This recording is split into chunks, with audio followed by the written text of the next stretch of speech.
सीकर में बच्चे के अपहरण के बाद हरकत में आई पुलिस ने पुलिस कप्तान कुंवर राष्ट्रदीप के नेतृत्व में गुरुवार को पिपराली रोड पर सघन जांच अभियान चलाया। इस दौरान खुद एसपी ने पिपराली रोड पर दुकानों, स्पा सेंटर और रेस्टोरेंट आदि की जांच की तो दंग रह गए। जिन स्पा सेंटर और कैफे में पुलिस की टीम जांच के लिए गई, उनमें भूल भुलैया वाले रास्ते, छोटे छोटे अवैध केबिन भी मिले। कई स्पा सेंटरों में लड़कियां भी मिली।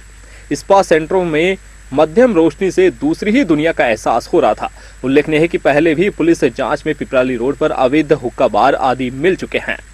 पुलिस की जांच में कई स्थानों से अवैध तंबाकू, शराब की बोतलें भी मिली है। पुलिस की जांच में कई अवैध स्पा सेंटर और कैफे पर लोग बैठे मिले, जिन्हें पूछताछ के लिए हिरासत में लिया है। वहीं इन सेंटरों पर अवैध गतिविधियों के होने से भी इनकार नहीं किया जा सकता। कई सेंटरों पर कोचिंग के विद्यार्थी भी बैठे मिले, जिन्हें समझाइश करके पुलिस ने भेज दिया। वहीं अवैध स्पा और कैफे के नाम पर कुछ और ही गुर खिला रहे थे। इनके संचालक पुलिस को कोई संतोषजनक जवाब नहीं दे सके, जिसके बाद पुलिस ने उन्हें राउंड अप कर लिया। कैफे की आड़ में इन लोगों ने छोटे छोटे केबिन बना रखे हैं, जिनमें अवैध गतिविधियां संचालित होती है। पुलिस अधीक्षक ने कहा कि आगे भी इसी तरह से जांच अभियान चलता रहेगा। यहाँ पर किसी भी तरह की अवैध गतिविधि नहीं होने दी जाएगी। वहीं पुलिस की जांच के दौरान सीओसीटी वीरेंद्र शर्मा, उद्योगनगर थाना प्रभारी श्रीनिवास, पुलिस कोबरा टीम, आरएसी के जवान भी साथ थे। वहीं नगर परिषद के दस्ते ने पूरे पिपराली रोड और बाईपास से चौराहे से अतिक्रमण भी हटवाया। दुकानों के आगे दुकानदारों ने 15-15 फीट तक अतिक्रमण कर रखा था, जिन्हें नगर परिषद की टीम ने हटाया और सामान को भी जब्त कर लिया। किससे ली है परमिशन इस पर चलाने की? नहीं, किससे ली है परमिशन? मालिक कौन है? देखिए, पिपराली रोड को आज चेक किया है।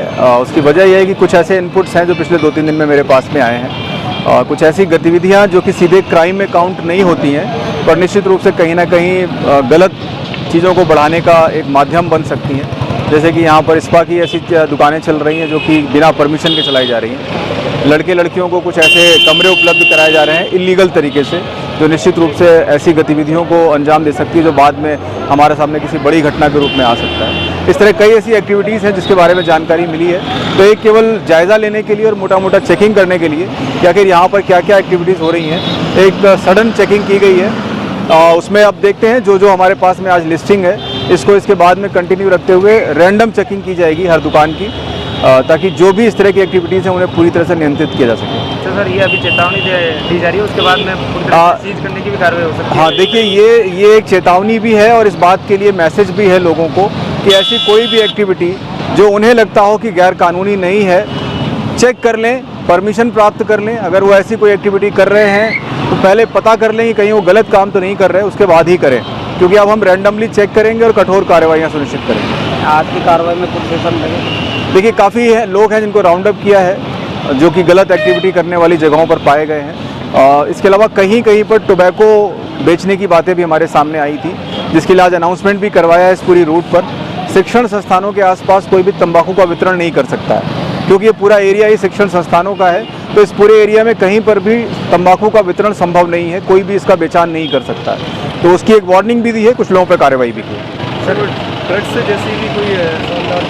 देखिए, ड्रग्स जैसी कोई चीज़ नहीं मिली है हमें, लेकिन इस बात की संभावनाओं से इनकार नहीं किया जा सकता है। हमारे पास इनपुट्स हैं कि छोटी छोटी थड़ियों में लोग पुड़िया बना करके उपलब्ध कराते हैं बच्चों को। हालांकि चेकिंग में इस तरह की चेकिंग वो मिल नहीं सकती है, क्योंकि लोग तुरंत अलर्ट हो जाते हैं, पर उस पर भी हम रैंडमली कार्रवाई लगातार पिछले कई महीनों से कर रहे हैं और आगे उसको और सख्त करेंगे।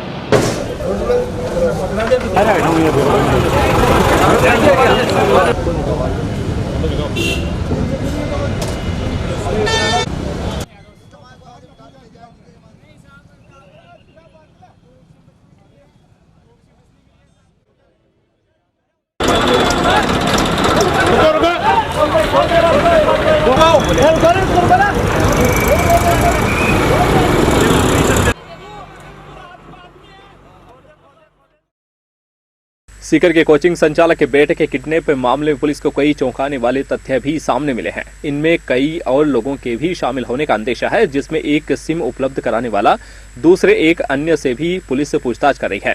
वहीं पकड़े गए एक आरोपी के इंग्लैंड जाकर पढ़ाई करने के मामले में सीकर पुलिस अधीक्षक कुंवर राष्ट्रदीप ने बताया कि ऐसा कुछ अभी पूछताछ में सामने नहीं आया है। उन्होंने कहा जिसे पढ़ाई करनी होती तो वो ऐसा काम क्यों करता। उन्होंने बताया मामले में पुलिस लगातार पूछताछ कर रही है।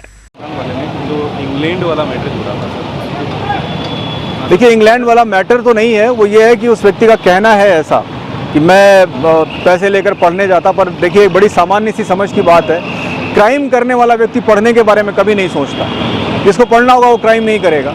अगर वो व्यक्ति क्राइम के बारे में सोच रहा है, उसके बाद बहाने बना रहा है, तो ये सिर्फ खुद को जस्टिफाई करने की कोशिश मात्र है। ऐसा कुछ भी हमारे इंटेरोगेशन में नहीं आया है। लेकिन यह है कि हाँ, जो भी उस व्यक्ति के आसपास के कुछ अन्य लोग हैं जिन पर हमारी नज़र है और जिनको हम चेक कर रहे हैं, उनको हम ज़रूर चेक कर रहे हैं कि कहीं उनका कोई इस पूरे मामले में किसी तरह का रोल या कोई प्लानिंग में पार्ट तो नहीं है। उस पर हम अभी भी काम कर रहे हैं। उसने स्वीकार किया कि वो इंग्लैंड ऐसा कुछ नहीं, उसने नहीं स्वीकार किया। मैंने बहुत क्लियर किया आपको कि इंटेरोगेशन में ऐसी बात नहीं आई है। लोग कह रहे हैं ये कि ऐसा कुछ उसने कहा है या ऐसा किसी से प्लानिंग किया हो उसने कि मुझे इंग्लैंड जाना था। मैं जैसा पहले ही कह रहा हूँ, क्राइम करने वाला पढ़ाई नहीं करता है। उसे पढ़ाई करनी होगी तो क्राइम नहीं करेगा वो। इंटेरोगेशन में ऐसी बात नहीं है। सर, ये कोई और एक आरोपी और क्या सिम जिससे बराबर? हाँ, देखिए, एक तो व्यक्ति जिससे सिम देने की बात आ रही है वो उससे पूछताछ चल रही है। इसके अलावा एक और व्यक्ति है जिसको कि हम तलाश कर रहे हैं, क्योंकि हमें ये लग रहा है कि इस व्यक्ति के साथ प्लानिंग में एक व्यक्ति और है, पर वो अभी इन्वेस्टिगेशन का पार्ट है, उससे पता चलेगा।